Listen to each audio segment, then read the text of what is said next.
Идеята е за кратък период от време да можеш да ти се даде възможност да овладееш някакъв вид техника. В случая ще говорим за имедиатните имплантации. Нещо, което вече започва да навлязва доста сериозно при нас, но има необходимост според мен да се поразясни, защото както всяко друго нещо, много човек е склонен да залита.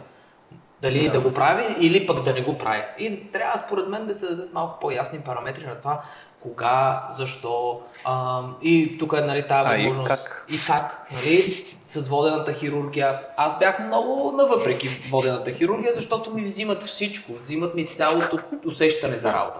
А пък моята практика е изградена на това. Почваш да работиш, гледаш, режеш, усещаш, пробиваш, усещаш, завиваш, усещаш, нали? Тръгваш да вадиш някой зъбче, пак усещаш. Когато работиш водена хирургия, ти си това, което си планирал. Като робот. Не. Точно там си мисля, така си мислех и аз.